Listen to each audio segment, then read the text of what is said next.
கிறிஸ்து இயேசுவுக்குள் பிரியமாய் அழைக்கப்பட்டு தெரிந்து கொள்ளப்பட்ட அன்புக்குரிய சகோதர சகோதரிகளே, தேவன் தந்த பெரிதான கிருபை, தயவு, அன்பு நிமித்தமாக இந்த நாள்ல மேலும் ஒரு பாடத்தை பார்க்க தேவன் கிருபை செஞ்சிருக்கிறார். நாம் நிற்பதும் நிர்மூலமாவாது இருப்பதும் அவருடைய சுத்த கிருபை அப்படின்றத ஒவ்வொரு நாளும் நமக்கு ஒவ்வொரு நிமிஷம் உணர்த்திட்டு வரார். அதன் அடிப்படையில மேலும் ஒரு பாடத்தை பார்க்க இந்த நாள்ல தேவன் நமக்கு கிருபை செஞ்சிருக்கிறார். ஸோ போன வாரம் அநேகமா நீங்க ராஜு பிரதர் மூலியமா 3 வழிகள் பாடம் பார்த்திருப்பீங்க. ஸோ இந்த வாரமும் அதே போல அதை தொடர்ந்து ஒரு ரொம்ப முக்கியமான ஒரு பாடத்தை நம்ம பார்க்க இருக்கிறோம். ரொம்ப பொதுவாக உலகத்துல கேட்கப்படுற ஒரு பொதுவான ஒரு கேள்வி என்ன அப்படின்னு பார்த்தீங்க அப்படின்னா, ஏன் அப்படின்ற ஒரு கேள்வி நம்ம கேட்கப்படுறோம். என்ன ஏன் அப்படின்னு பார்த்தோம் அப்படின்னா, உலகத்துல இப்ப நம்ம பார்க்கும் பொழுது எல்லாருமே சந்தோஷமா இருக்காங்களா அப்படின்னு நம்ம ஒரு கேள்வி கேட்டோம்னு வச்சுக்கோங்களேன், கண்டிப்பா கிடையாது. எல்லாருமே எண்ணத்துல தான் இருக்காங்க அப்படின்னா, ஏதோ ஒரு வகையான ஒரு துன்பத்துக்குள்ளதான், ஒரு பிரச்சனைக்குள்ளதான், ஒரு ஈவில்குள்ளதான் இருக்காங்க அப்படின்றத நம்ம பார்க்கிறோம். இப்போ உதாரணத்துக்கு உலகத்துல பஞ்சம் வருது, உலகத்துல நோய்கள் வருது, பல்வேறு இடத்துல பிஞ்சு குழந்தைகள், எந்த பாவமும் அறியாத குழந்தைகள் இறக்குறாங்க. திடீர்னு ஒரு இடத்துல ஒரு ஆக்சிடென்ட் நடக்குது, ஒரு பில்டிங்கே எரிஞ்சிருது, அதுல பல்வேறு வகையான பேர் தூங்கிட்டு இருக்கும் போதே மரிச்சிடுறாங்கலாம் கேள்விப்படுறோம். திடீர்னு ஒரு பூகம்பம் வருது, நேச்சுரல் கலாமிட்டிஸ் வருது, இது எல்லாமே வருது, கரெக்டுங்களா? ஸோ இது எல்லாம் நடக்கும் பொழுது நமக்கு கேட்கப்படுற இல்ல ரொம்ப பொதுவா உலக மக்கள்கிட்டையும் சரி எல்லார்கிட்டையும் மனசுல தோன்ற ஒரு கேள்வி என்ன அப்படின்னு பார்த்தீங்கன்னா, ஏன் தேவன் ஏன் தீமையை அனுமதித்தார் அப்படின்ற ஒரு கேள்வி நம்ம மனசுல வருது அப்படின்னு நம்ம பார்க்கறோம். ஸோ அதுதான் இந்த பாடத்துடைய தலைப்பு இன்னைக்கு. ஸோ தேவன் தீமையை அனுமதித்தது ஏன் அப்படின்றத இந்த நாளுக்கான பாடம்னு பார்க்கணும். தீமை அப்படின்ற ஒரு விஷயம் தேவன்கிட்ட இருக்கா அப்படின்னு பார்த்தீங்கன்னா கண்டிப்பா அது கிடையாது. அப்படி இருக்கும்போது பூமியில நம்ம பார்க்குறோம், நிறைய இடத்துல பஞ்சம், ஒரு இடத்துல தண்ணியே இல்லாத வறண்டு போய் மக்கள் சாவுறாங்க. சாப்பாட்டுக்கு வழி இல்ல, தண்ணி இல்லைன்னு சொல்லி சாவுறாங்க. இன்னொரு பக்கம் ஓவரா மழை பெய்யுது, ஓவர் வெதர் வந்து ரொம்ப மோசமாயி ஃபுல்லா ஃப்ளட் ஆகி மக்கள் சாப்பாட்டுக்கே இல்லாம உள்ள வீட்டுக்குள்ளேயே முடங்கி போய் சென்னையில கூட நம்ம அடிக்கடி இந்த மாதிரி சிச்சுவேஷன்ஸ் எல்லாம் பார்க்குறோம் அப்படின்னு. இதெல்லாம் பார்க்கும்போது அவங்களுக்கு அது வரணுமா அப்படின்னு பார்த்தோம்னா, அதுக்கான தண்டனைன்ற மாதிரி எதுவுமே இருக்காது. அவங்க அது எதுவுமே பண்ணியிருக்க மாட்டாங்க.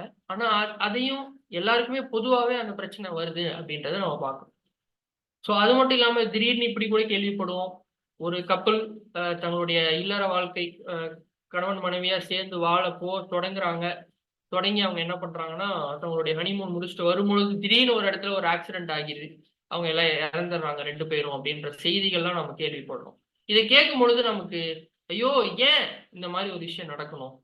என்ன பண்ணாங்க இவங்க 2 பேரும்? ஏன் இவங்க மரிக்கணும்? அப்படின்றதெல்லாம் பொதுவா நமக்கு வர கேள்வி. உலகத்திலயும் சரி, எல்லாருக்குமே ஒரு கஷ்டம் வரும்போது, ஏன் இத தேவன் அனுபவிச்சார்? ஏன் இந்த பிரச்சனை, இந்த கஷ்டத்த வந்து இவங்களுக்கு வந்துச்சு? அப்படின்றத நம்ம கேள்விப்படுறோம்.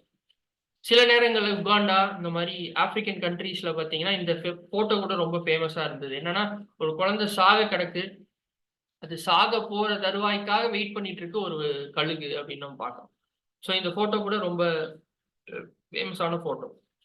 ஸோ இதுலேருந்து நமக்கு என்ன தெரியுதுன்னா, அங்க எவ்வளவு ஒரு வறுமை நிலவுது அந்த நாட்டுல அப்படின்றதெல்லாம் நம்ம பார்க்கிறோம். இந்த குழந்தை என்ன செஞ்சுச்சு? ஒண்ணுமே சரி செய்யல. அது ஒரு பிஞ்சு குழந்தை. அது எந்த பாவமும் அறியாத ஒரு குழந்தைக்கு ஏன் இந்த நிலைமை? அப்படின்ற ஒரு கேள்வி நம்ம எல்லார் மனசுலயும் வரும். பல்வேறு இடங்கள்ல மன வளர்ச்சி குன்றி குழந்தைங்க பொறக்குறாங்க. கால், கை ஊனமா குழந்தைங்க பொறக்குறாங்க. அவங்களுடைய வாழ்க்கை முழுக்க அத சுமந்துட்டு தான் அவங்க வாழ்க்கை இருக்கு. நெறைய இடங்கள்ல நம்ம என்ன பார்க்குறோம்னா, கொலை செய்திகள் கேள்விப்படுறோம்.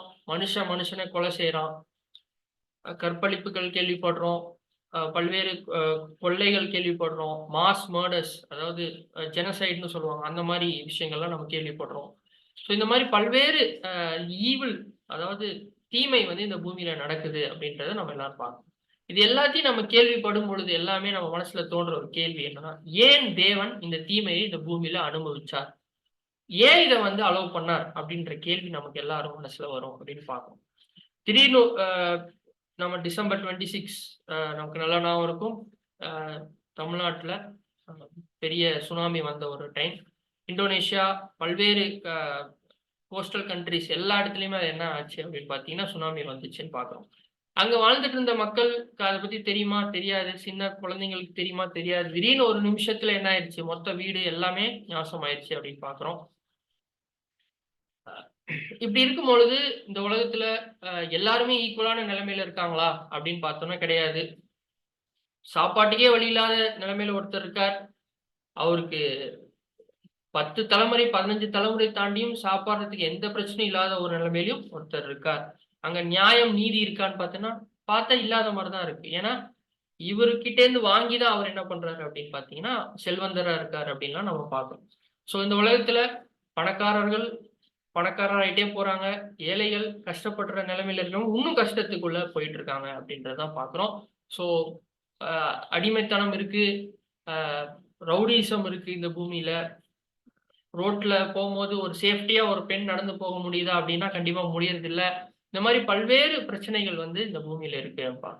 இது எல்லாத்தையும் பார்க்கும் பொழுது நமக்கு வர கேள்வி நான் முதலே சொன்ன மாதிரிதான், ஏன் தேவன் இந்த தீமையை அனுபவித்தார்? ஏன் இதை வந்து அவரால் ஸ்டாப் பண்ண முடியாதா? தேவனால இதை நிறுத்த முடியாதா? தேவனுக்கு சில நேரத்துல உலக ஜனங்கள் கேட்கறதுக்கு வாய்ப்பு, தேவனுக்கு கண் இல்லையா அப்படின்ற மாதிரி கேட்கறதெல்லாம் பார்க்கணும். சோ இதுதான் இந்த பாடத்துடைய கரும்பொருளா இருக்க போது, தேவன் ஏன் தீமையை அனுபவித்தார் அப்படின்னு. இதுக்கெல்லாம் ஒரு ரீசன் இல்லாம தேவன் கண்டிப்பா என்ன பண்ணிருக்க மாட்டார் அப்படின்னு பார்த்தோம் அப்படின்னா இதை நடத்தியிருக்க மாட்டார் அப்படின்னு பார்த்தோம். இந்த இந்த மாதிரி ஒரு சூழ்நிலை எல்லாம் நம்ம பூமியில நடக்குதுல்ல, இதெல்லாம் மாத்த அவருக்கு வல்லமை இருக்கா அப்படின்னு பாத்தீங்கன்னா நமக்கு நல்லா தெரியும், அவருக்கு நிறைய வல்லமை இருக்கு. இது அவரால் கண்டிப்பா ஸ்டாப் பண்ண. ஆனாலும் ஏன் தேவன் இதை தீமை அனுபவிச்சிருக்காரு அப்படின்னா அதுக்கு கண்டிப்பா ஒரு நோக்கம் இல்லாம இருக்காது. அதை நம்ம சங்கீதக்காரனுடைய மகன் சாலமோன் சொல்றார். வாசிப்போம். பிரசங்கி 8ஆம் அதிகாரம் 16 மற்றும் 17 வசனம். யாராவது வாசிக்க முடியுமா? பிரசங்கி 8ஆம் அதிகாரம் 16 மற்றும் 17 வசனம்.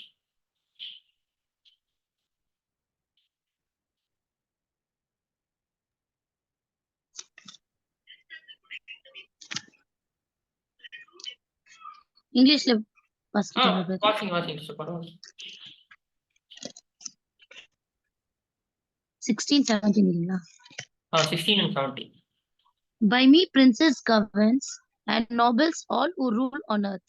I love those who love me and those who seek பிரசங்கி ஒரு நிமிஷம்.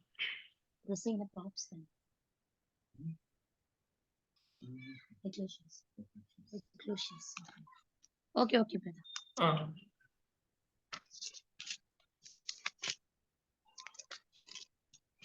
Okay.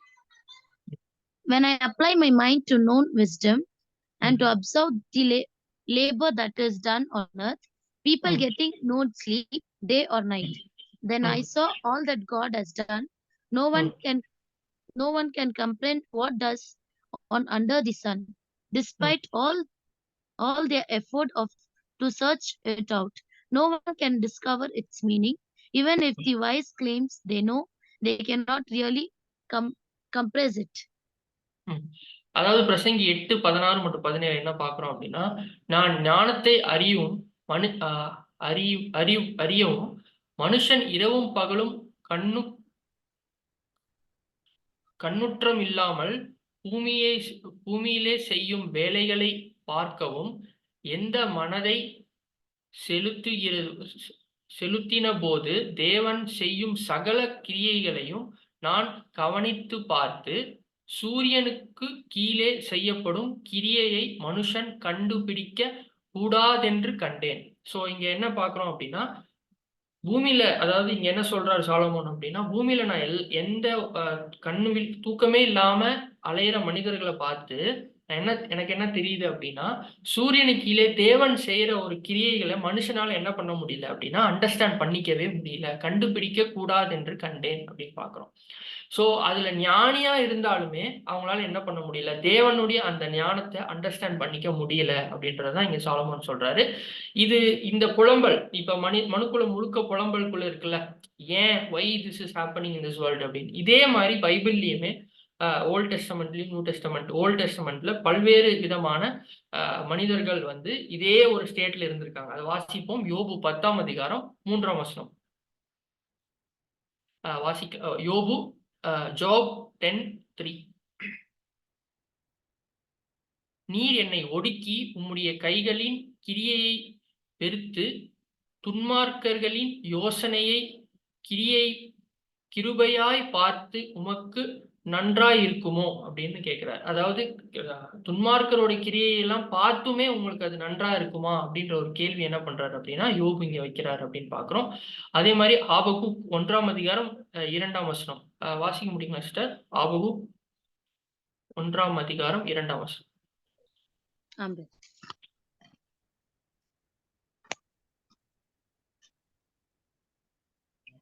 How long, Lord, must I call for help, but you do not listen, or cry out to you, violence, but you do not save?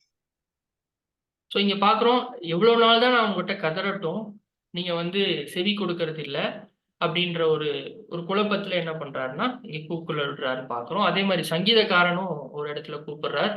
Sam's 44:23 வாசிக்கும் போது, ஆண்டவரே விழித்து கொள்ளும், ஏன் நித்திரை பண்ணுகிறீர், எழுந்தருளும், எங்களை என்றைக்கும் தள்ளி விடாதிரும் அப்படின்னு சொல்றாரு பாக்குறோம். சோ இதே சங்கீதக்காரன் தான் ஒரு இடத்துல சொல்லியிருப்பார், தேவன் கண் உறங்கார் அப்படின்னு சொல்லிட்டு சங்கீதம் 121:3 கூட என்ன பண்ணிருப்பாருன்னு பாத்தீங்கன்னா சொல்லியிருப்பாரு. அதாவது தேவன் தூங்கவே மாட்டார் அப்படின்ற ஒரு விஷயத்த சொன்னதும் சங்கீதக்காரன் தான். அதே நேரத்துல இங்க என்ன சொல்லு, ஆண்டவரே விழித்து கொள்ளும், ஏன் நித்திரை பண்ணுகிறீர் அப்படின்ற ஒரு ஸ்டேட்மெண்ட்டையும் இங்க சொல்றாரு அப்படின்னு பாக்குறோம். சோ அப்ப இங்கதான் என்ன தெரியுது அப்படின்னு பார்த்தீங்கன்னா, அவங்க எல்லாருமே என்ன ஆயிட்டாங்க, அவங்களுக்கு நடக்கிற அந்த துன்பங்களை பார்த்து இப்ப எப்படி பூமியில இருக்கிற மக்கள் கூக்குரல் இடுறாங்க, அதே போல இங்க வேதத்திலையும் பல்வேறு இடங்கள்ல அந்த அறிவு, அந்த ஞானம் அவங்களுக்கு இல்லாததுனால அவங்க என்ன பண்றாங்க அப்படின்னா தேவன் கிட்ட கேக்குறாங்க, ஏன் தேவனே இந்த இது நடக்குது, எங்களுக்கு எதிராக இது ஏன் நடக்குது, தீமை எங்களுக்கு ஏன் அனுமதிக்கப்பட்டிருக்கு அப்படின்ற ஒரு கேள்வியை வைக்கிறாங்க அப்படின்னு பாக்குறோம். சங்கீதம் 5ஆம் அதிகாரம் 4ஆம் வசனம். சங்கீதம் 5ஆம் அதிகாரம் 4ஆம் வசனம் நானே வாசிக்கிறேன். நீர் துன்மார்க்கத்தில் பிரியப்படுகிற தேவன் அல்ல, தீமை உம்மிடத்தில் சேர்வதில்லை அப்படின்னு பாக்குறோம். சோ இங்க நமக்கு நல்லா தெரிஞ்சிருச்சு, துன்மார்க்கத்துல தேவனுக்கு என்ன இல்லை, பிரியம் கண்டிப்பா கிடையாது, தீமை உம்மிடத்தில் சேர்வதில்லை அப்படின்னு சொல்லிட்டார். சோ தீமையான ஒரு விஷயமே தேவனுக்கு பிடிக்காது, அருவருக்கத்தக்க ஒரு விஷயம், அது அவர்கிட்ட சேரலன்னும் போது அவர் ஏன் அதை அனுபவிச்சிருக்கார் அப்படின்ற ஒரு கேள்வி இன்னும் மேலும் மேலும் நம்மளை யோசிக்க வைக்குது. அதே மாதிரி இதை நிறுத்தறதுக்கு அவருக்கு பலன் இருக்கா, வல்லமை இருக்கா அப்படின்னு பாத்தீங்கன்னா, ஏசாயா 14ஆம் அதிகாரம் 27ஆம் வசனத்துல, சேனைகளின் கர்த்தர் இப்படி நிர்ணயித்திருக்கிறார், யார் அதை ஒரு நிமிஷம் வியர்த்தமாக்குவான், அவருடைய கை நீட்டப்பட்டிருக்கிறது, யார் அதை திருப்புவான் அப்படின்ற ஒரு கேள்விக்கு வரும். சோ இங்க என்ன சொல்லப்பட்டிருக்கு அப்படின்னா, தேவனுக்கு இருக்கிற வல்லமை, அவ்வளவு வல்லமையான தேவன் ஏன் இந்த ஒரு, அதாவது தீமையை அருவருக்கிற ஒரு விஷயத்த ஏன் தேவன் இந்த பூமியில அனுபவிச்சிருக்கார் அப்படின்ற ஒரு கேள்வி நமக்கு வருது. இந்த கேள்வியை யார் நம்ம மனசுல வச்சிருக்காரு அப்படின்னு பாத்தீங்கன்னா அது தேவன் தான் வச்சிருக்காரு. ஏன்னா நமக்கு அந்த கேள்வி வரும் பொழுதுதான் நம்ம என்ன பண்றோம் அப்படின்னா தேவன்கிட்ட முறையிடுறோம் அப்படின்னு பாக்குறோம். இதை கேட்க சொல்லி யார் சொல்லியிருக்கான்னு பாத்தீங்கன்னா தேவனே சொல்லியிருப்பார். எரேமியா 33ஆம் அதிகாரம் 3ஆம் வசனம், என்னை நோக்கி கூப்பிடு, அப்பொழுது நான் உனக்கு உத்தரவு கொடுத்து நீ அறியாததும் உனக்கு எட்டாததுமான பெரிய காரியங்களை உனக்கு அறிவிப்பேன் அப்படின்னு சொல்றாரு. சோ நமக்கு அப்பதான் பார்த்தோம், சாலமோன் சொல்றாருல, பூமிக்குள்ள எவ்வளவு பெரிய ஞானியா இருந்தாலும் தேவன் சூரியன் கீழ் செய்யப்படுற விஷயத்த யாராலையும் அறிஞ்சு கொள்ள முடியல அப்படின்னும் போது அதை யார்தான் நமக்கு சொல்லித்தர முடியும்னு பாத்தீங்கன்னா தேவன் தான் அதை நமக்கு சொல்லித்தர முடியும் அப்படின்னு பாக்குறோம். அதையும் யார் தான் சொல்லியிருக்கான்னு பாத்தீங்கன்னா வேதத்துல தேவன் தான் சொல்லியிருக்கா, நீ அறியாததும் உனக்கு எட்டாததுமான பெரிய காரியங்களை உனக்கு அறிவிப்பேன் அப்படின்னு. சோ அதை அறிவிக்கிறதுக்காக தான் இந்த கிளாஸை நமக்கு தேவன் கொடுத்திருக்கார். அதை அறிஞ்சு கொள்றதுக்கு நமக்கு கிருபை செஞ்சிருக்காருன்னு பாக்குறோம். ஏசாயா 1ஆம் அதிகாரம் 18ஆம் வசனத்துல வாசிக்கிறபடி, வழக்காடுவோம் வாருங்கள் என்று கர்த்தர் சொல்லுகிறார் அப்படின்னு நம்ம வாசிப்போம். ஸோ லெட்ஸ் டிபேட் அப்படின்னு இங்கிலீஷ்ல இருக்கும். அதாவது வாங்க உங்களுக்கு உள்ள கேள்விகளை சொல்லுங்க, வேதத்திலே நான் அதுக்கான பதில் என்ன பண்ணிடுறேன். நம்ம கிட்ட தேவன் எப்படிதான் பேச முடியும்னு பார்த்தீங்கன்னா வேதத்தின் அடிப்படையில் மட்டும் தான் பேச முடியும். சுய மனுஷர்களோட கருத்துக்களை வச்சு நம்ம என்ன பண்ண முடியாது. ஏன்னா தேவன் இதுதான் சொல்றாரு அப்படின்றத நம்ம புரிஞ்சுக்க முடியாது. நமக்கு ஒரு வேதத்துல ஒரு கேள்வி வருது அப்படின்னா அதுக்கான பதில் எங்க தான் இருக்கும் அப்படின்னு பார்த்தீங்கன்னா வேதத்தின் அடிப்படையில் தான் இருக்கும்னு பார்க்கிறோம். அதேதான் மத்தேயு 7ஆம் அதிகாரம் 7ஆம் வசனத்துல கிறிஸ்துவும் சொல்லியிருப்பாரு, கேளுங்கள் அப்பொழுது உங்களுக்கு கொடுக்கப்படும், தேடுங்கள் அப்பொழுது கண்டறிவீர்கள், தட்டுங்கள் அப்பொழுது உங்களுக்கு திறக்கப்படும் அப்படின்னு சொல்றாரு. சோ இது எதை சொல்றாருன்னு பாத்தீங்கன்னா ஆவிக்குரிய விஷயங்களை தான் சொல்றாரு. இந்த வசனத்தை நம்ம பொதுவான கிறிஸ்தவ மார்க்கத்துல எப்படி இதை புரிஞ்சுப்போம் அப்படின்னு பாத்தீங்கன்னா, பொருட்கள் நம்ம பூமியில நமக்கு ஒரு கார் வேணும், ஒரு பைக் வேணும், இல்ல ஒரு பொருள் வேணும், ஒரு வீடு வேணும்ன்றத வந்து எப்படி தேவன் கேட்க சொல்றாருன்னா இப்படிதான் கேளுங்கள் அப்பொழுது உங்களுக்கு கொடுக்கப்படும் அப்படின்றத அவர் சொல்லவே கிடையாது. கீழானவைகள் அல்ல மேலானவைகளே நாடுங்கள் அப்படின்னு தான் கிறிஸ்து போதனை செஞ்சார். அப்படி இருக்கும் பொழுது இங்க அவர் எதை பத்தி பேசுறாருன்னா இப்ப நமக்கு ஒரு கேள்வி எழும்புது பாத்தீங்களா, இந்த கேள்விகளுக்கான பதில தான் வந்து அவரு கொடுக்கிறார். இது வந்து நமக்கு ஒரு வாக்குத்தத்தம். கேளுங்கள் அப்பொழுது உங்களுக்கு கொடுக்கப்படும். நாம ஒரு கேள்வி கேட்கிறோம். தேவனே ஏன் அப்படின்னு கேட்கும்பொழுது, வேதத்திலிருந்து அவர் என்ன பண்றாருன்னா, அதுக்கான பதில நமக்கு தர்றாரு. அவருடைய தெய்வீக திட்டத்தை நமக்கு வெளிப்படுத்துறாரு அப்படின்னு பார்க்கிறோம். இது வந்து ஒரு ஆவிக்குரிய ஒரு வெளிப்பாடுக்கான ஒரு ஆசீர்வாதம் தான் இங்க பார்க்கிறோமே தவிர, பூமிக்குரிய விஷயத்த பத்தி தேவன் இங்க பேசல. அதுதான் கிறிஸ்து இங்க சொல்றார். மத்தேயு 6ஆம் அதிகாரம் 8ஆம் வசனம்.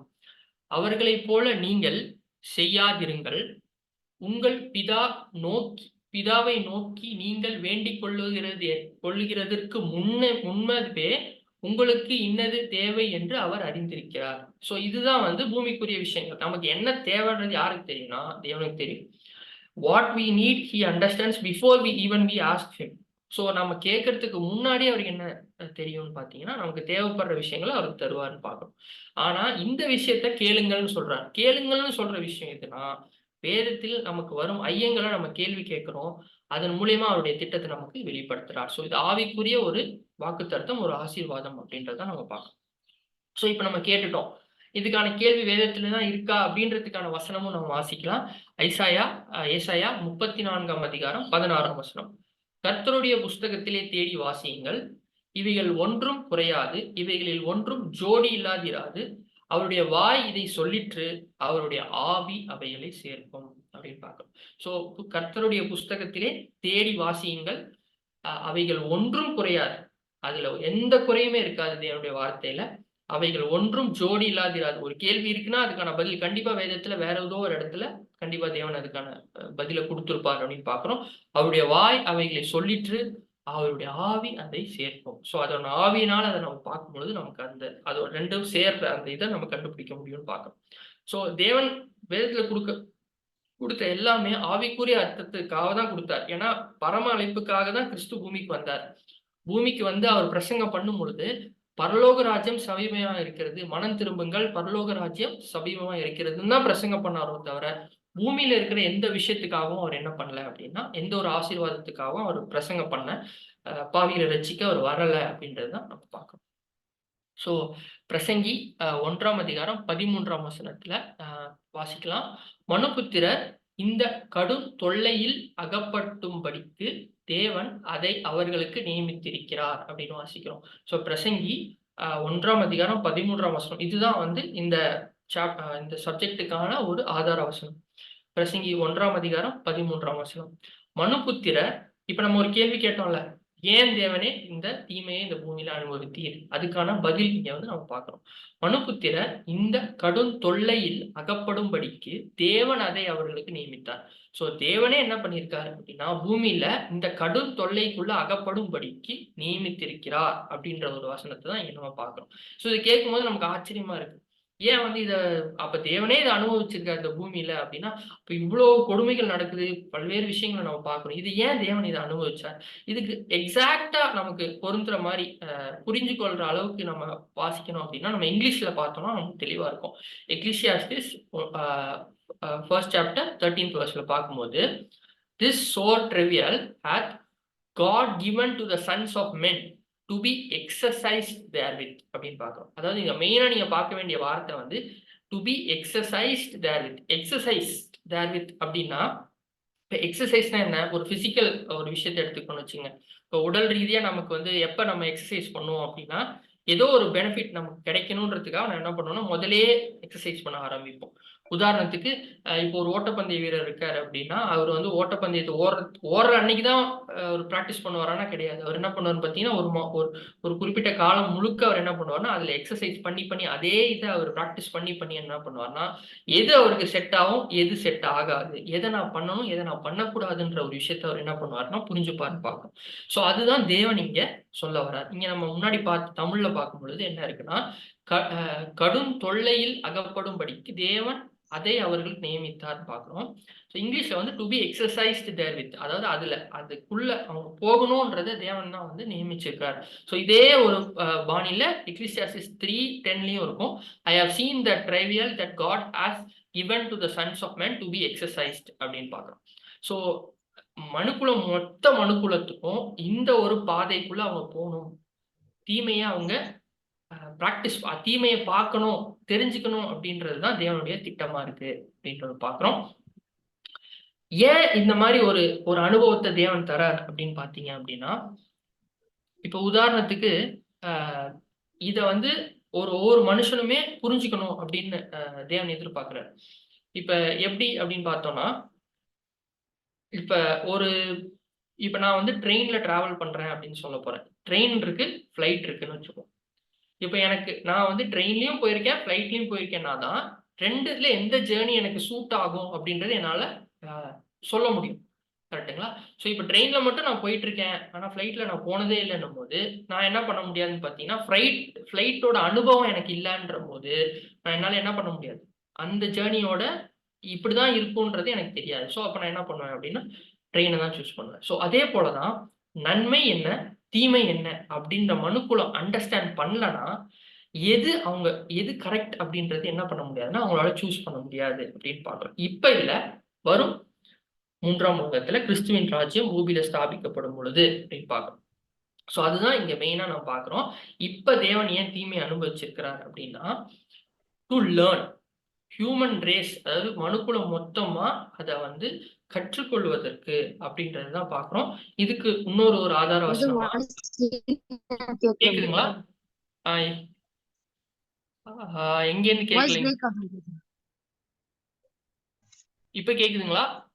ஓகே. ஸோ ஐசாயா 66:1ல நம்ம பார்க்கும் பொழுது, கர்த்தர் சொல்லுகிறது என்னவென்றால், வானம் எனக்கு சிங்காசனம், பூமி எனக்கு பாதபடி அப்படின்னு பார்க்கிறோம். ஸோ வானம் அவருக்கு என்னவா, சிங்காசனமா, கேக்குதுங்களா? ஓகே. கர்த்தர் சொல்லுகிறது என்னவென்றால், வானம் எனக்கு சிங்காசனம், பூமி எனக்கு பாதபடி அப்படின்னு பார்க்கலாம். ஸோ வானம் வந்து அவருக்கு என்னவா, சிங்காசனமா, பூமி அவருக்கு பாதபடி அப்படின்னு பார்க்கலாம். ஸோ பூமி அவருக்கு பாதபடினா பாதத்தை வந்து பூமி மேல வச்சிட்டு இருக்காரு அப்படின்னு நம்ம புரிஞ்சுக்கலாமா அப்படின்னு பார்த்தோம்னா, அது லிட்ரல் சென்ஸ்ல அதை புரிஞ்சுக்க முடியாது. அது மீனிங்ஃபுல்லாவும் இருக்காது. இது இங்கிலீஷ்ல பார்த்தோம் அப்படின்னா, thus saith the Lord, the heaven is my throne and earth is my footstool அப்படின்னு பார்க்கிறோம். ஸோ ஃபுட்ஸ்டூல் அப்படின்னு பார்த்தீங்கன்னா, கால் வைக்கிறதுக்கு ஒரு ஸ்டூல் இருக்கும் பார்த்தீங்களா, அப்படின்றது தான் இங்க சொல்லப்பட்டிருக்கு. இங்க ஏன் பூமியை வந்து அவருடைய பாதப்படி அப்படின்னு சொல்றாரு அப்படின்னா, வாசிக்கலாம். பவுல் சொல்றாரு பாருங்க, அப்போஸ்தலர் 22ஆம் அதிகாரம் 3ஆம் வசனம். இந்த நகரத்திலே கமாலியேல் பாத அருகே வளர்ந்து அப்படின்னு வாசிக்கிறோம். ஸோ அவர் என்ன சொல்றாருன்னா, கமாலியேல் அப்படின்றவர்கிட்ட பாத அருகே நான் வளர்ந்தேன் அப்படின்னு சொல்றாரு. ஸோ இது வந்து நம்ம இந்தியன் கல்ச்சர்லயுமே இது இருக்கும். குரு கீழே எப்படி இருப்பாங்கன்னா, அவங்க பாதத்துக்கிட்ட தான் எல்லாரும் என்ன உட்காந்து கத்துப்பாங்க. கரெக்ட்டுங்களா? ஸோ குரு வந்து மேல இருப்பா, ஸ்டூடெண்ட்ஸ் எல்லாம் என்ன பண்ணுவாங்கன்னா ஃப்ளோர்ல அவர் கால் கிட்ட இருந்து அவர்கிட்டே இருந்து கத்துப்பாங்க அப்படின்னு பாக்குறோம். ஸோ இங்க வந்து கமாலியல்ன்ற கிட்ட இருந்து யார் கத்துக்கிட்டான்னு பார்த்தீங்கன்னா, பவுல் வந்து நியாயசாஸ்திரியா இருந்தார். அவரு நியாயப்பிரமாணத்தை கற்றுக்கொண்டார் அப்படின்றது நம்ம அப்போஸ்தலர் 5ஆம் அதிகாரம் 34ஆம் வசனத்துல படிச்சீங்கன்னா தெரியும் உங்களுக்கு. ஸோ அப்படி இருக்கும்போது இந்த வசனத்தையும் இதையும் நம்ம ஒப்பிட்டோம் அப்படின்னா, ஜோடிகள் பொருந்துது பார்த்தீங்க அப்படின்னா, heaven is my throne and earth is my footstool போது எர்த் வந்து ஃபுட் ஸ்டூல். அவர் வந்து ஒரு பாடத்தை கற்றுக் கொடுக்கிறார். யாருக்கு அப்படின்னு பார்த்தீங்கன்னா பூமியில உள்ள மனுக்குலத்துக்கு. ஸோ அந்த பாடம் தான் என்ன அப்படின்னா நன்மை என்ன தீமை என்ன அப்படின்ற ஒரு பாடத்தை தான் இப்ப பூமியில இருக்க மனுக்குலம் கத்துக்கிட்டு வருது அப்படின்றதான் பார்க்கிறோம். சரி, நமக்கெல்லாம் ஒரு கேள்வி எழும்பும். ஏன் வந்து இந்த ஒரு ஹார்ஷான ஒரு வேவை வந்து தேவன் வந்து தேர்ந்தெடுத்தார்? இப்படிப்பட்ட வேதனை நிறைந்த வழிமுறையின் மூலமாய் ஒருவர் கற்றுக்கொள்ள வேண்டிய அவசியம் என்ன அப்படின்ற ஒரு கேள்வி வரும். ஏன் வந்து தேவன் இந்த மாதிரி ஒரு ஹார்ட் ஒருத்தரை வந்து ஒரு ஒரு மனுஷனை கொடுமைப்படுத்துற ஒரு விஷயத்த பண்ணி தான் வந்து பூமியில இருக்க மனுக்குலம் வந்து தீமையை கத்துக்கணுமா அப்படின்ற ஒரு கேள்வி நமக்கு வருது. கரெக்டுங்களா? இப்ப தேவன் வந்து மனுஷனை எப்படி சிருஷ்டித்திருக்கலாம் அப்படின்னு பாத்தீங்கன்னா சொன்னதை செய்யணும். அதாவது தேவன் எந்த ஒரு வில்லும் கொடுக்காம அவனை அப்படியே சிருஷ்டிச்சிருந்தார் அப்படின்னா அவன் எப்படி இருப்பான்னு பாத்தீங்கன்னா ஒரு மிஷின் மாதிரி இருப்பான். கரெக்டுங்களா? என்ன சொல்றானோ அதை செஞ்சுட்டு அப்படியே சுயாதீனம்ன்ற ஒரு விஷயமே இல்லாம அவன் சிருஷ்டிச்சிருந்தார் அப்படின்னா அவன் எப்படி இருப்பான்னா ஒரு ஒரு இயந்திரம் போல இருப்பான். ஏன் தேவனால இயந்திரம் போல மனுஷனை சிருஷ்டிக்க முடியாதான்னு பாத்தீங்கன்னா கண்டிப்பா முடியும். ஏன்னா பூமியில் அவரு சிருஷ்டித்த மனுஷனே இப்ப என்ன பண்றான்? மிஷின் செய்யறான்ல, ரோபோஸ். நம்மளே என்ன பண்றோம் அப்படின்னா கோடிங் மூலியமா என்ன பண்றோம் அப்படின்னா பல்வேறு விதமான மிஷின்ஸ்லாம் இப்ப கிரியேட் பண்றோம். ஸோ அப்படி இருக்கும்போது தேவனால அதை கிரியேட் பண்ண முடியாதான்னு பார்த்தீங்கன்னா முடியும். ஆனா தேவன் அதை பண்ணல. என்ன பண்ணாருன்னா அவருக்கே உரிதான ஒரு பூமியில வந்து மனுஷனை எப்படிதான் படைச்சாருன்னு பார்த்தீங்கன்னா ஆதியாகமம் 1ஆம் அதிகாரம் 28ஆம் வசனத்துல சகல பிராணிகளிலும் ஆழக்கடவீர்கள் என்றார். ஸோ எல்லா பிராணிகளுக்கும் கிங்கா தான் யாரை வச்சார் அப்படின்னு பார்த்தீங்கன்னா ஆதாம வச்சாருன்னு பார்க்குறோம். சங்கீதம் 8ஆம் அதிகாரம் 5ஆம் வசனத்துல மகிமையிலும் கனத்திலும் அவனை முடிசூட்டினீர். ஸோ மகிமையிலும் கனத்திலும் குளோரி அண்ட் ஹானர்ல அவர் என்ன பண்ணியிருப்பாருன்னு பார்த்தீங்கன்னா முடிசூட்டியிருப்பார். தேவனுக்கே உரிதான ஒரு குணலட்சணத்தை தான். ஏன்னா அவருடைய சாயல்ல தான் யாரை சிருஷ்டித்தாருன்னு பார்த்தீங்கன்னா மனுஷனை சிருஷ்டித்தார்னு பார்க்குறோம். ஸோ அவருக்கே உரிதான ஒரு குணலட்சணத்தை தான் வந்து மனுஷனுக்கு கொடுத்தாரு. என்னன்னா சுயமா சிந்திச்சு யோசிச்சு தன்னுடைய சாய்ஸை மேக் பண்ற ஒரு குணலட்சணத்தை தான் கொடுத்தார். தேவன் போல் மனிதனும் சுயமாய் சிந்தித்து செயல்படும் குணாதிசயத்தை பெற்றுக்கொண்டான் அப்படின்னு பார்க்கிறோம். ஸோ அதாவது தேவன் எப்படி தனக்கு கரெக்டுன்ற ஒரு விஷயத்த அவராலே தீர்மிக்க முடியுதோ சூஸ் பண்ண முடியுதோ அதே போல மனுஷனுக்கு என்ன கொடுத்தாருன்னு பார்த்தீங்கன்னா சுயாதீனம். நன்மை எது தீமை எதுன்னு அவனே பகுத்தறிந்து என்ன பண்ணலாம் சூஸ் பண்ற ஒரு சுயாதீனத்தை கொடுத்தார் அப்படின்னு பார்க்கணும். ஸோ நன்மை அப்படின்னா என்னன்னா சமாதானம், அன்பு, சந்தோஷம் இதெல்லாம் நித்திய ஜீவனுக்கு வழியா இருக்கும். தீமை என்ன அப்படின்னா பல்வேறு பாவங்கள், பூமிக்குரிய பாவங்கள் எல்லாமே என்னத்தான் கொடுக்குதுன்னா மரணத்துக்கு ஏதுவாக தான் கொண்டு போகுது அப்படின்னு பாக்குறோம். யோபு 34ஆம் அதிகாரம் 4ஆம் வசனத்துல நமக்காக நியாயமானதை தெரிந்து கொள்வோமாக, நன்மை இன்னதென்று நமக்குள்ளே அறிந்து கொள்வோமாக அப்படின்னு சொல்லிட்டு சொல்றாரு. அதாவது இங்க என்னன்னா நமக்கு எது நியாயமானதுன்னு சொல்லி நம்மளே என்ன பண்ணலாம் தெரிந்து கொள்ளலாம். நமக்கு நன்மையானது எது, நன்மை இன்னதென்று நாமளே என்ன பண்ணலாம் அறிந்து கொள்ளலாம். ஸோ எது வேணும், எது கரெக்ட், எது தப்பு அப்படின்றத ஒவ்வொருத்தருமே டிசைட் பண்றதுக்கு தேவன் என்ன பண்ணிருக்காருன்னா சுயாதீனத்தை கொடுத்துருக்காரு அப்படின்னு நம்ம பார்க்கணும். இப்ப நான் முதல்ல ஒரு எக்ஸாம்பிள் சொன்னேன்ல, ஒரு ஃப்ளைட்ல போறதுக்கும் ஒரு ட்ரெயின்ல போறதுக்கும் நான் எப்ப சூஸ் பண்ண முடியும்னா ரெண்டுத்தையுமே நான் எக்ஸ்பீரியன்ஸ் பண்ணியிருந்தா தான் என்ன பண்ண முடியும், நான் சூஸ் பண்ண முடியும். கரெக்டுங்களா? ஸோ அப்படி இருக்கும்போது மனிதன் நன்மை என்ன தீமை என்ன ரெண்டுத்தையுமே அவன் எக்ஸ்பீரியன்ஸ் பண்ணும் பொழுதுதான் என்ன பண்ண முடியும் அப்படின்னா அவனால எது கரெக்ட் அப்படின்றத தீர்மானிக்க முடியும் அப்படின்றத நம்ம ரொம்ப முக்கியமா பாக்குறோம். ஸோ இது வந்து எல்லா மனு குலத்துக்கும் பொருந்துமா அப்படின்னு பார்த்தோம்னா எல்லாருக்குமே பொருந்தும். அதுதான் கண்ணுக்கு தெரிகிற ராஜ்யம். அதாவது நம்ம முதல் உலகம் பார்த்தோம், நெக்ஸ்ட் இரண்டாம் உலகம் முடிந்ததுக்கு அப்புறம் அதாவது மதம், அரசியல், பொருளாதாரம், சமுதாயம்லாம் முற்றிலுமாக இப்ப இருக்கிற அன்ஜஸ்ட் கவர்மெண்ட் அழிக்கப்பட்டு கிறிஸ்துவின் ராஜ்யம் ஸ்தாபிக்கப்படும் பொழுதுதான் என்ன ஆகும்னா பூமியில வந்து பீஸ் நிலவும்னு பார்க்கிறோம். அப்ப என்ன நடக்கும் அப்படின்னு பார்த்தோம் அப்படின்னா இப்ப இந்த பூமியில இப்ப இருக்கிற இந்த உலகத்துல நம்ம என்ன பண்ணிருக்கோம், எக்ஸ்பீரியன்ஸ் பண்ணிட்டோம். நன்மை எதுன்னு தெரிஞ்சிருச்சு, தீமை எதுன்னு தெரிஞ்சிருச்சு. ஸோ அப்ப கிறிஸ்துவின் ராஜ்யத்துல என்ன ஆகும் அப்படின்னா அப்ப அவங்களுக்கு திருப்பியும் பூமியில இருந்து எந்திரிக்கும் பொழுது என்ன ஆகும்னா இதுதான் கரெக்டு, இதுதான் தப்புன்ற ஒரு ஞானம் வந்து எல்லா மனுக்குலத்துக்கும் இருக்கும். ஸோ இது எல்லாத்துக்குமே பொருந்துமான்னு பார்த்தோம்னா 1 கொரிந்தியர் 15ஆம் அதிகாரம் 22ஆம் வசனத்துல ஆதாமுக்குள் எல்லாரும் மரித்தது போல கிறிஸ்துவுக்குள் எல்லாரும் உயிர்ப்பிக்கப்படுவார்கள். சோ கிறிஸ்துவின் ஈடுபலியின் மூலமாக தான் என்ன பண்றாங்க அப்படின்னா எல்லாருக்குமே வந்து வாழ்வு வருதுன்னு பாக்குறோம். 2ஆம் ஆதாமாகிய கிறிஸ்துவின் ஈடுபலியினால தான் வருது. சோ ஒரே மனுஷனுடைய கீழ்ப்படியாமையினால மொத்த மனுக்குலமும் பாவத்துக்குள்ள போனது மாதிரி ஒரே ஒரு மனுஷனுடைய கீழ்ப்படிதல்னால என்ன ஆகுதுன்னா ஜீவனுக்குள்ள எல்லாரும் வராங்க அப்படின்னு பாக்குறோம். அப்போஸ்தலர் 24ஆம் அதிகாரம் 15ஆம் வசனத்துல நீதிமானுக்கு அநீதிமான்களுமாகிய மரித்தோர் உயிர்த்தெழுந்திருப்பது உண்டென்று இவர்கள் தேவனிடத்தில் நம்பிக்கை கொண்டிருக்கிறது போல அப்படின்னு நம்ம வாசிக்கிறோம். சோ இங்க இது பாத்தீங்கன்னா நீதிமான்களுக்கு அநீதி செய்தவர்களும் என்ன பண்ணப்படுவாங்கன்னா உயிர்ப்பிக்கப்படுவாங்க. ஏன்னா அப்பதான் நீதியா இருக்கும். ஏன்னா பாத்தீங்கன்னா இப்ப பூமியில உள்ள எல்லா மனுக்களும் என்ன பண்ணப்படுவாங்கன்னா எந்திரிப்பாங்க அப்படின்னு பாக்குறோம். சோ இப்ப உதாரணம் பாக்குறதுக்கு முன்னாடி யோவான் 5ஆம் அதிகாரம் 28ஆம் வசனத்துல நீங்கள் ஆச்சரியப்பட வேண்டாம் ஏனென்றால் பிரேதக்குழியில் உள்ள அனைவரும் அவருடைய சத்தத்தை கேட்கும் காலம் ஒன்றும் பார்க்கணும். சோ பிரேதக்குழியில் உள்ள அனைவரும் போது யாருக்கும் டிஃபரன்சியேஷன் கிடையாது. ஒரு நல்லவர் கெட்டவர்ன்றது பூமியில எப்படி வாழ்ந்தாருன்றது இல்ல. மொத்த மனுக்குலத்துக்கும் என்னன்னா உயிர்ப்பிக்கப்படுவாங்க அப்படின்றத பார்க்கும் கிறிஸ்துவின் ராஜ்யத்துல. சோ இப்ப உதாரணத்துக்கு எப்படி பார்த்தோம் அப்படின்னா இப்போ ஒரு தூக்கு தண்டனை கைதி இருக்கார். அவர் ரொம்ப பாவம் பண்ணியிருக்கார். இந்த பூமியில வந்து ஈவில் ஃபுல்லா அவர் பண்ண ஒர்க்ஸ் எல்லாமே வந்து தீமைதான் வச்சுக்கணும். இன்னொரு மனிதர்களுக்கு தீமை தான் உருவாக்குனார். கடைசியில ஒரு கடைசி ஆசைன்னு கேட்பாங்களா, அந்த டைம்ல அவருக்கு என்ன தோணும்னா எனக்கு இன்னொரு சான்ஸ் கிடைச்சா நல்லா இருக்கும்ல. கடவுளே எனக்கு இன்னொரு வாய்ப்பு கிடைச்சிச்சுன்னா எனக்கு இப்ப தெரிஞ்சிருச்சு நான் பண்ணது எல்லாமே என்னது தீமை, இது எனக்கு மரணத்தை தான் உண்டாக்கும்ன்றது எனக்கு தெரிஞ்சிருச்சு. ஆனா எனக்கு இன்னொரு வாய்ப்பு இருந்தா, ஏன்னா அவன் கிறிஸ்துவ யாருன்னே தெரியாது. உலகத்துல நிறைய பேர் கிறிஸ்து யாருன்னே தெரியாம வளர்றவங்களும் இருக்காங்கல்ல. சோ அப்படி இருக்கும்போது எனக்கு இன்னொரு வாய்ப்பு கிடைச்சிச்சுன்னா நல்லா இருக்குமே அப்படின்னும் போது தேவன் கொடுக்குற இந்த ஒரு எக்ஸ்பீரியன்ஸ்க்கு அப்புறம் சுயாதி ரெண்டுத்தையும் அறிஞ்சதுக்கு அப்புறம் கிறிஸ்துவின் ராஜ்யத்துல உயிர்ப்பிக்கப்படும் பொழுது அவங்க என்ன பண்ணுவாங்க, கண்டிப்பா எதைதான் சூஸ் பண்ணுவாங்க, நன்மையை தான் சூஸ் பண்ணுவாங்க அப்படின்றதுதான் தேவனுடைய திட்டமா இருக்கு அப்படின்னு பாக்குறோம். அதுதான் நம்ம தேவனுடைய தெய்வீக திட்டத்துல நம்ம பார்த்தோம்ல, முதல் உலகம் பார்த்தோம், 2ஆம் உலகம் பார்த்தோம். முதல் உலகம் பாவத்துக்குள்ளதான் இருந்துச்சு. ஏன்னா தூதர்கள் பெண் கொண்டும் என்ன ஆச்சுன்னு பாத்தீங்கன்னா ராட்சச சந்ததி உருவாச்சு. தேவன் மனஸ்தாபப்பட்டார், மனுஷனை ஏன் சிருஷ்டித்தேன்னு தூதர்கள் எல்லாத்தையும் அழிச்சாருன்னு பாக்குறோம். நோவா மட்டும்தான் வந்து என்ன பண்றாங்க, 2ஆம் உலகத்துக்குள்ள வந்தாங்க.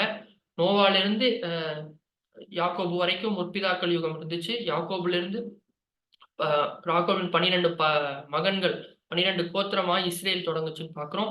சோ இஸ்ரேல் மக்கள் நல்லா இருந்தாங்கன்னா கிறிஸ்துவ இவங்க ஏத்துக்கிட்டாங்கன்னா, கண்டிப்பா ஏத்துக்கல, அவங்களும் பாவத்துக்குள்ளதான் இருந்தாங்க. அதுக்கப்புறம் சுவிசேஷ யுகம் தொடங்குது. கிறிஸ்துவின் வார்த்தை போதிக்கப்பட்டு இருக்கு. இப்ப வரைக்கும் நம்ம சுவிசேஷ யுகத்துக்குள்ள எண்டுல தான் நம்ம இருக்கோம் அப்படின்றத நம்ம பாக்குறோம். சோ இப்ப முதல் உலகம், 2ஆம் உலகம் இது எதுக்குள்ளதான் இருக்குன்னா தீமைக்குள்ளதான் இருக்கு. கரெக்டுங்களா? இப்ப வசனத்தை நம்ம பிரிச்சு வாசிச்சோம் நமக்கு புரியும். இங்கு ஆதாமுக்குள் எல்லாரும் மரித்தது போல, இப்ப நம்ம கொரிந்தியர்ல வாசிச்சோம்ல, ஆதாமுக்குள் எல்லாரும் மரித்தது போலன்றது எதுக்கு பொருந்தும்னா முதல் உலகம் 2ஆம் உலகத்துக்கு பொருந்தும்.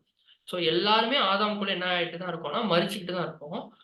3ஆம் உலகத்துல என்ன ஆகும், கிறிஸ்துவின் ராஜ்யத்துல மேசியாவின் யுகத்துல என்ன ஆகும் அப்படின்னு பாத்தீங்கன்னா, இங்கு கிறிஸ்துவுக்குள் அனைவரும் உயிர் பெறுவார்கள் அப்படின்றத நம்ம பாக்குறோம். சோ ஆதாமுக்குள் எல்லாரும் மரித்தது போல கிறிஸ்துவுக்குள் எல்லாரும் என்ன பண்ணுவாங்கன்னா உயிர்ப்பிக்கப்படுவாங்க அப்படின்றதான் இங்க நம்ம பாக்குறோம். சோ ரோமர் 8ஆம் அதிகாரம் 20 மற்றும் 21ஆம் வசனத்துல இது ரொம்ப முக்கியமான ஒரு பார்ட். என்னன்னு பாத்தீங்கன்னா எக்ஸ்பிளைன் பண்றாரு என்ன நடக்கும், என்ன நடந்துச்சு அப்படின்றத நீங்க பாத்தீங்க அப்படின்னா ரோமர் 8ஆம் அதிகாரம் 20 மற்றும் 21ல அது என்னவென்றால், சிருஷ்டியானது அழிவுக்குரிய அடிமைத்தனத்தினின்று விடுதலையாக்கப்பட்டு தேவனுடைய பிள்ளைக்குரிய மகிமையான சுயாதீனத்தை பெற்றுக்கொள்ளவும் என்கிற நம்பிக்கையோடே இந்த சிருஷ்டியானது சுய இஷ்டத்தினாலே அல்ல, கீழ்ப்படுத்தினவராலேயே மாயைக்கு கீழ்ப்பட்டிருக்கிறது. சோ இத பிளண்டா படிச்சீங்கன்னா புரியாது இந்த வசனம். ஆனா இப்ப நம்ம பார்த்துட்டு வந்த இந்த சாப்டர் இதுல கான்டெக்ஸ்ட்ல நீங்க இன்னும் ஆழமா ஆரம்பிச்சோம் அப்படின்னா, ஒவ்வொரு வேர்ட் பை வேர்ட் ஆரம்பிச்சோம்னா, நம்ம பார்த்த எல்லாமே நமக்கு பொருந்தும்னு பார்க்கணும். ஸோ ரோமர் 8ஆம் அதிகாரம் 20 மற்றும் 21 ரொம்ப முக்கியமான ஒரு வசனம் இந்த பாடத்துக்கு. என்ன அப்படின்னா, அது என்னவென்றால் சிருஷ்டியானது. இந்த சிருஷ்டியானது அப்படின்றது யாரை குறிக்கிறார் அப்படின்னா, மனுக்குலத்தை குறிக்கிறார். மனிதர்களை குறிக்கிறார். அழிவுக்குரிய அடிமைத்தனத்தினின்று விடுதலையாக்கப்பட்டு அழிவுக்குரிய மனுக்குல அடிமைத்தனத்திலிருந்து விடுதலையாக்கப்பட்டு தேவனுடைய பிள்ளைகளுக்குரிய மகிமையான சுயாதீனத்தை பெற்றுக்கொள்ளும் என்கிற நம்பிக்கையோடே. அதாவது இது எதை சொல்ல இந்த பாட்டு எதை சொல்லுது அப்படின்னா, 3ஆம் உலகத்தை பத்தி சொல்லுது. அதாவது மனுக்குலம் வந்து அழிவுக்குரிய அடிமைத்தனத்தினின்று சாத்தானுடைய பிடியில, பாவத்தின் பிடியில இருந்து கிறிஸ்துவின் மூலியமாக கிறிஸ்துவின் ராஜ்யத்துல கிறிஸ்துவின் மூலியமாக அவங்க என்ன பண்ணப்படுறாங்க அப்படின்னா, தேவனுடைய பிள்ளைகளுக்குரிய மகிமையான சுயாதீனத்தை பெற்றுக்கொள்ளும் என்கிற நம்பிக்கையோடே இப்ப வந்து இருக்குதாமா. அதாவது சிருஷ்டியானது இப்ப பூமியில இப்ப வந்து கஷ்டத்துல தானே இருக்கு. பாவமான இந்த உலகத்துல தானே இருக்கு. எந்த ஒரு நம்பிக்கையோட சிருஷ்டி இருக்கு அப்படின்னா, அடிமைத்தனத்தினின்று விடுதலையாக்கப்பட்டு தேவனுடைய பிள்ளைகளுக்குரிய மகிமையான சுயாதீனத்தை பெற்றுக்கொள்ளும் என்கிற நம்பிக்கையோடே இப்ப இப்ப எப்படி இருக்கு அப்படின்னா, இந்த வேர்ஸ் அப்படியே ரிவர்ஸா இருக்கு. அந்த சிருஷ்டியானது சுய இஷ்டத்தினாலே அல்ல, கீழ்ப்படுத்தினவராலேயே மாயைக்கு கீழ்ப்பட்டிருக்கிறது. அப்படின்னா இந்த சிருஷ்டியானது சுய இஷ்டத்தினாலே அல்ல. அதாவது நம்மலாம் வந்து பாவத்துலதான் தாய் என்னை பாவத்திலே துர்குணத்தில் உருவானேன், தாய் என்னை பாவத்திலே கர்ப்பம் தெளித்தார்னு சங்கீதக்காரன் சொல்லுவார் பாத்தீங்களா? சோ அது எதை குறிக்குதுன்னா, ஆதாமுனால நம்ம எல்லாருமே என்னத்துக்குள்ளதான் போனோம்னா பாவத்துக்குள்ளதான் போனோம். சோ இந்த சிருஷ்டியானது சுய இஷ்டத்தினாலே இல்ல, நம்மளுடைய சுய இஷ்டத்தினாலோ சுய விருப்பத்தினாலோ நம்ம பாவத்துக்குள்ள போல. நம்மளோட பிறப்பிலேயே நம்ம என்ன இருக்குன்னா பாவியாதான் பிறக்கிறோம்னு பாக்குறோம். கீழ்ப்படுத்தினராலேயே மாயைக்கு கீழ்ப்பட்டிருக்கிறது. தேவன் தான் என்ன பண்ணியிருக்காரு அப்படின்னா, இப்ப இருக்கிற உலகத்தை மாயைக்கு கீழ்ப்படுத்தி இருக்கிறார். தீமைக்கு கீழ்ப்படுத்தி இருக்கிறார் அப்படின்னு பாக்குறோம். இந்த கீழ்ப்படுத்தியிருக்கிறார் பாத்தீங்களா? இதுக்கு அப்புறம் 3ஆம் உலகத்துலதான் அந்த மேல இருக்கிற பாட்டு நம்ம போறோம். என்னன்னா சிருஷ்டியானது என்ன ஒரு ஹோப்ல இருக்கு அப்படின்னு பாத்தீங்கன்னா, அழிவுக்குரிய அடிமைத்தனத்தினின்று விடுதலையாக்கப்பட்டு இப்ப இருக்கிற மரணம்ன்ற இந்த அடிமைத்தனத்துல இருந்து விடுதலையாக்கப்பட்டு தேவனுடைய பிள்ளைகளுக்குரிய மகிமையான சுயாதீனம். ஏன்னா ஃபர்ஸ்ட் பாத்தீங்க அப்படின்னா சுய இஷ்டத்தினாலே அல்ல. இப்ப இருக்கிற நம்ம நிலைமை நம்மளோட இஷ்டத்தினால நமக்கு நடக்குதா? நம்மளோட விருப்பத்தினால நடக்குதா? இல்ல. ஆனா கிறிஸ்துவின் ராஜ்யத்துல அடிமைத்தனத்தை விடுவிக்கப்பட்டு தேவனுடைய பிள்ளைகளுக்குரிய மகிமையான சுயாதீனத்தை பெற்றுக்கொள்ளும் என்கிற நம்பிக்கையோட இருக்கு அப்படின்னு வாசிக்கிறோம். சோ என்னன்னா அந்த டைம்ல மொத்த மனுக்குலத்துக்கும் 2 சாய்ஸ் இருக்கும். நன்மை, தீமை. சோ நன்மை நீ பிடிச்சுக்கிட்ட அப்படின்னா யுகத்துக்கும் ஆதாம் இருந்த அந்த பரிபூர்ண மனுஷ நிலைமை அடைவாங்க. தீமையை பிரிச்சாங்கன்னா அவன் 2ஆம் மரணத்தை அழிக்கப்படுவாங்க அப்படின்னு நான் பாக்குறோம். சோ இப்ப இந்த பூமியில இருக்கிற மனுக்குலத்தை எல்லாத்தையுமே தேவன் தான் என்ன பண்ணிருக்காரு, மாயைக்கு கீழ்ப்படுத்தி இருக்கிறார். ஏன் அப்படின்ற ரீசன் என்ன பார்த்தோம், கற்றுக்கொள்றதுக்காக. நன்மை தீமை என்னதென்று அவங்க அறிஞ்சிக்கணும். இப்ப நான் நன்மை தீமைன்னு சொல்ல சொல்ல உங்க எல்லாருக்குமே ஒரு விஷயம் தான் வரும். என்ன அப்படின்னு பாத்தீங்க அப்படின்னா, ஆதாம் புசிச்ச பழம் என்ன? ஆதாம் புசிச்ச பழம் என்ன அப்படின்னு பாத்தீங்கன்னா, நன்மை தீமை அறியத்தக்க விருட்சத்தின் கனியை தான் என்ன பண்ணான்னு பாத்தீங்கன்னா ஆதாம் புசிச்சான்னு பாக்குறோம். சோ அந்த ஸ்டேட், அந்த கீழ்ப்படியாமையினால பாவம் உள்ள வந்ததுனால தான் இப்ப என்ன பண்ணிட்டு இருக்கோம்னா, நன்மை என்ன தீமை என்னன்ற அந்த எக்ஸ்பீரியன்ஸை வந்து தேவன் என்ன பண்ணிட்டு இருக்காருன்னா ஒவ்வொரு மனுக்குலத்துக்கும் கொடுத்துட்டு இருக்காருன்னு பாக்குறோம். சோ நன்மை தீமை அறியத்தக்க அந்த விருட்சத்தின் கனியை புசிச்சதுக்கு அப்புறம் நன்மை என்ன தீமை என்னன்றதை எக்ஸ்பீரியன்ஸ் பண்ணி மனுஷன் பார்த்துட்டு இருக்கான் அப்படின்னு பாக்குறோம். சோ இப்ப நமக்கு தெளிவாயிடுச்சு தேவன் ஏன் தீமையை பூமியை அனுபவிச்சிருக்காரு அப்படின்ட்டு. சரி, இப்ப எந்த வகையான அறிதல், பல்வேறு வகையான அறிதல்கள் இருக்கும்ல. இப்ப ஒரு இதுதான் தீமை இதுதான் நன்மைன்னு அறியறதுக்கான பல்வேறு படிநிலைகள் இருக்கும். அதுல வந்து தன்னைத்தானே தன்னில் தான் அறிதல், தானே அறிதல் அப்படின்னு ஒரு படிநிலை இருக்கு. பார்த்து அறிதல் ஒன்று இருக்கு, கேட்டு அறிதல் இருக்கு, அனுபவத்தின் வழியாக அறிதல் அப்படின்றது. தன்னில் தானே அறிதல் அப்படின்றது யாருக்கு பொருந்தும் அப்படின்னு பார்த்தீங்கன்னா நம்ம பிதாவாகிய தேவனுக்கு பொருந்தும். ஏன்னா அவர் பாவ அவர் பாவம் இல்லை அவர்கிட்ட, கரெக்ட்டுங்களா? இது அதை பண்ணி எக்ஸ்பீரியன்ஸ் பண்ணி தான் அவர் அதை அறிஞ்சிக்கணுன்றது அவசியமே கிடையாது. அவர் பரிசுத்தர் பரிசுத்தர் பரிசுத்தர்னும் பொழுது அவருக்கே தெரியும் என்ன அப்படின்னா இதுதான் கரெக்ட், இது தப்பு அப்படின்ற ஒரு விஷயம் அவர் நேரடியாக அவரால் புரிந்து கொள்ள முடியும் அப்படின்றது பார்க்கிறோம். புரிந்த பார்த்து அறிதல் அப்படின்னு பார்க்கும் பொழுது இப்ப நம்ம பார்க்கிறோம் ஒருத்தர் ஒரு ஒரு பாவம் பண்றாங்க, இல்ல ஒரு ஒரு தீமையை பண்ணும் பொழுது இது தீமை அப்படின்றது அவங்க பண்றது மூலியமா நம்ம என்ன பண்ண முடியும் அப்படின்னா அறிஞ்சு கொள்ள முடியும். ஸோ உதாரணத்துக்கு பேரண்ட்ஸ் வந்து பசங்களுக்கு இதுதான் தப்பு, இதுதான் கரெக்ட் அப்படின்றத சொல்லிக் கொடுக்குற ஒரு எக்ஸாம்பிள் இருக்குல்ல. ஸோ அது போல இதுதான் கரெக்ட், இது தப்பு அப்படின்றத நம்ம பார்த்து புரிஞ்சுக்கிறது அப்படின்றது பார்க்குறோம். ஸோ நெக்ஸ்ட் கேட்டு அறிதல் அப்படின்னு பார்க்கும் பொழுது உதாரணத்துக்கு ஆதாமுக்கு இப்படிதான் இருந்தது. ஆதாமுக்கு என்ன சொன்னார் அப்படின்னா நன்மை தீமை அறியத்தக்க விருட்சத்தின் கனியை புசிக்க வேண்டாம் என்று யார் சொன்னார்னா தேவன் ஒரு இன்ஃபர்மேஷன் கொடுத்தார். கேட்டு அவருக்கு யார் கேட்டார்னா ஆதாம் கேட்டார். கேட்டு அதன்படி நடந்தாரா அப்படின்னு பார்த்தீங்கன்னா நடக்கல. ஏன்னா அவருக்கு ஃபுல்லா அதை புரிஞ்சு கொள்ளல. அவர் சொல்லிட்டாரு. அதை கம்ப்ளீட்டா அவர் என்ன பண்ணணும்னா அண்டர்ஸ்டாண்ட் பண்ணல. அவர் என்ன பண்ணாருன்னா பாவத்துக்குள்ள போயிட்டார். அப்ப சிறந்த வழி எது அப்படின்னு பார்த்தீங்க அப்படின்னா அனுபவத்தின் மூலியமாக அறிதல் அப்படின்னு பார்க்கிறோம். ஸோ அதுதான் இப்ப மேக்சிமம் இந்த பூமியில நடந்துட்டு இருக்கு அப்படின்னு பார்க்கிறோம். என்னன்னு பார்த்தீங்கன்னா அனுபவத்தின் மூலியமாக அறிஞ்சுக்கிறாங்க. மனுக்குலம் முழுக்க அறிஞ்சுக்கிட்டு இருக்கு. இதுக்கு ஒரு சிறந்த எக்ஸாம்பிள் அப்படின்னு பார்த்தீங்க அப்படின்னா இப்போ ஒரு தகப்பன் இருக்காரு, ஒரு மகன் இருக்காரு. நெருப்பு சுடும் அப்படின்னு சொன்னோம்னா அது ஒரு இன்ஃபர்மேஷன் நான் கொடுக்குறேன். இப்ப மத்தவங்க வரவங்களும் என்ன பண்றாங்கன்னா, அத தொட போமா, ஐயோ சுட்டுருவோம்னு சொல்லிட்டு பயந்து போறாங்க. அது வந்து பார்த்து அறிதல். இது எல்லாத்தையும் பண்ணியும் அந்த பையனுக்கு என்ன இருக்காதுன்னு பார்த்தீங்கன்னா, அந்த உணர்வு இருக்காது. ஓகே இந்த நெருப்பு என்ன பண்ணும்? தொட்டா சுடும் அப்படின்ற ஒரு உணர்வு வந்து யாருக்கு இருக்காதுன்னா, அந்த மகனுக்கு இருக்காது. ஏன்னா அத அவரு எக்ஸ்பீரியன்ஸ் பண்ணவே இல்ல. ஸோ அந்த நெருப்ப பார்க்கும்போது அவருக்கு எப்படி இருக்கும்னா, கண்ணுக்கு எப்படி இருக்கு? ஒரு இன்ட்ரிகிங்கா இருக்கும். என்ன இது ஒரு ஆச்சரியமா இருக்கே! இது கிட்ட போய் தொடணும் அப்படின்ற ஒரு தாட் வந்து யாருக்கு இருக்கும்னா, கண்டிப்பா பாலிய சின்ன குழந்தையா இருக்கிறவங்களுக்கு இருக்கு. ஸோ அப்ப அவர் என்ன பண்றாரு அப்படின்னா, தகப்பன் தன் பையனோட கைய புடிச்சு கிட்ட கொண்டு போய் அந்த நெருப்பு சுடல வைக்கல. அதாவது கம்ப்ளீட்டா பர்ன் பண்ண வைக்கல. ஆனா அதோட ஹீட் படுற அளவுக்கு என்ன பண்றாரு அப்படின்னு பார்த்தீங்கன்னா, கைய கொண்டு போறாரு. அப்ப அந்த பையனுக்கு என்ன தெரியும்னா, அப்பதான் அத எக்ஸ்பீரியன்ஸ் பண்ணுவான். இது என்னது? இது எனக்கு சுடும். இத நான் கிட்ட போனா என் கைக்கு எனக்கு பாதிப்பு உண்டாகும் அப்படின்றத அவனால அண்டர்ஸ்டாண்ட் பண்ணிக்க முடியும் அப்படின்னு பார்க்கிறோம். ஸோ இந்த நெருப்புன்றது எதுக்கு அடையாளமா இருக்குன்னா, பாவம், தீமைக்கு அடையாளமா இருக்கு. தேவன் வந்து இப்ப என்ன பண்றாருன்னா, மனுக்குலத்துக்கு இதுதான்ப்பா பாவம்.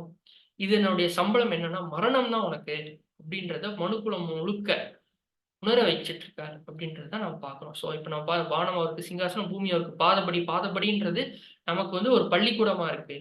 Youngsters, middle age people, volt people எல்லாருக்குமே அவங்களுக்கான அனுபவங்கள தேவன் வந்து குடுத்துட்டு இருக்காரு அப்படின்னு பார்க்கிறோம். அது வந்து சில நேரங்கள்ல மனுஷனுடைய கண்களுக்கு எப்படி தோணுதுன்னா, நியாயமே இல்லாத மாரி தோணுது. ஒரு பக்கம் நல்லா இருக்காங்க, ஒரு பக்கம் ரொம்ப வறுமையில இருக்காங்க அப்படின்றதெல்லாம் பார்க்கிறோம். ஸோ இந்த மனுஷனுடைய கண்களுக்கு இது பார்க்க நம்மளுடைய ஞானத்துக்கு இது இப்படி இருக்கும் பொழுது, தேவனுடைய அனந்த ஞானத்துல தேவன் இப்ப இதுதான் நெருப்பு. இது தூரத்துல இருந்து பார்க்கும்போது நல்லா இருக்கும். பார்க்கறதுக்கு சந்தோஷமா இருக்கிற மாரி இருக்கும். பிளஷரபிளா இருக்கலாம் பாவம். ஆனா கிட்ட போய் நீ அத தொடும் பொழுது உனக்கு அது என்னதான் குடுக்கும்னா, மரணத்த தான் குடுக்கும் அப்படின்றத தேவன் எப்படிதான் காட்டிட்டு இருக்காரு அப்படின்னா பூமியில தீமையை அனுபவிச்சு தான் காட்டிட்டு இருக்காரு அப்படின்றத நம்ம பார்க்கிறோம். நீதிமொழிகள் 14ஆம் அதிகாரம் 12ஆம் வசனம். மனுஷனுக்கு செவ்வையாய் தோன்கிற வழி உண்டு, அதன் முடிவோ மரண வழிகள் அப்படின்னு பார்க்கிறோம். ஸோ இது எதுக்கு நம்ம பார்த்தோம் அப்படின்னா, இப்ப நமக்கு சில வழிகள் செவ்வையா தோன்றும், கரெக்ட்டுங்களா? இதுதான் கரெக்ட் அப்படின்னு நம்ம ஒரு டிசிஷன் எடுப்போம்ல, அது எப்போதுமே எங்க தான் முடியும்னு பார்த்தீங்கன்னா, மரணம். நெருப்புக்கு அடையாளமா இருக்கு அப்படின்னு பார்க்கிறோம். ஸோ இறுதியாக நம்ம பார்க்கும்பொழுது என்ன ஆகுது அப்படின்னா, மனுக்குலம் முற்றிலுமாக இப்ப இருக்கிற இந்த பூமியை வந்து எதுக்குள்ள போகுதுன்னா, கிறிஸ்துவின் ராஜ்யத்துக்குள்ள போகும்பொழுது அவங்க எல்லாருமே எதை பார்த்திருப்பாங்க? நம்ம தீமையே சந்திச்சது இல்ல இந்த பூமியிலன்னு சொல்ல முடியுமா? கிடையாது. ஏதோ ஒரு வகையில தேவன் அவங்களுக்கு நியமிக்கப்பட்ட தீமையின் வந்து நமக்கு ஒரு அனுபவத்த குடுத்திருப்பார். நெருப்ப காட்டியிருப்பார். ஸோ அது சுடும்னு தெரிஞ்சுட்டு, கிறிஸ்துவின் ராஜ்யத்துல வரும்பொழுது அவங்க என்ன பண்றாங்க அப்படின்னா, எல்லா மனுக்குலமும் நன்மையை தேர்ந்தெடுப்பாங்க அப்படின்றத நம்ம பார்க்கிறோம். வெளிப்படுத்தல் 5ஆம் அதிகாரம் 13ஆம் வசனம். அப்பொழுது வானத்திலும், அதாவது தூதர்கள் குறிக்குது, பூமியிலும் மனுக்குலம் குறிக்குது, பூமியின்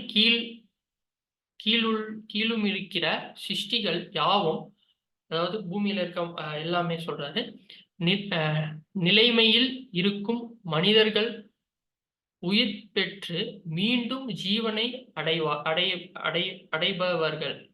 அதை குறிக்குது. அதாவது பூமிக்கு அடியில சிருஷ்டிப்பு பார்த்தோம்னா, இப்ப ஃபுல்லா முதல்ல இருந்து வாசிச்சோம்னா, அப்பொழுது வானத்திலும் பூமியிலும் பூமி கீழ் இருக்கிற சிருஷ்டிகள் யாவும், ஸோ பூமி கீழனா பரிட், இறந்த மனிதர்களும் சரி எந்திரிப்பாங்கன்றது பார்க்கிறோம்.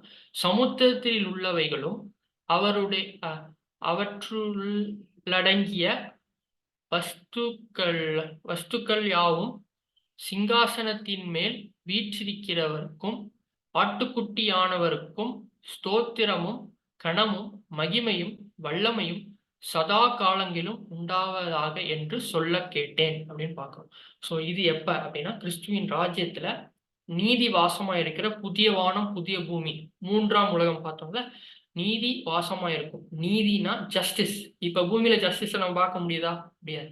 ஸோ நீதி வாசமா இருக்கிற புதிய வானமும் புதிய பூமியில கிறிஸ்து அரசாள்ற அந்த இதுல எல்லாருக்குமே என்ன இருக்கும் அப்படின்னு பார்த்தீங்கன்னா, சமாதானம், நித்திய ஜீவன் இருக்கும் அப்படின்றத பார்க்கிறோம்.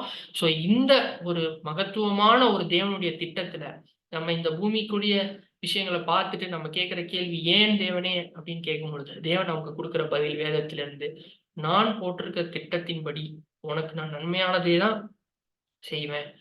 நீ கெட்டு போகிறதுக்காக நான் இந்த திட்டத்தை போடல, உன்னை ரட்சிக்கிறதுக்காக தான் இந்த திட்டத்தை போட்டேன்றத தேவன் இந்த பாடத்தின் மூலியமாக நமக்கு தெரிவிக்கிறார். தேவன் தாமே இந்த வார்த்தைகளை ஆசீர்வதிப்பாராக. ஆமென்.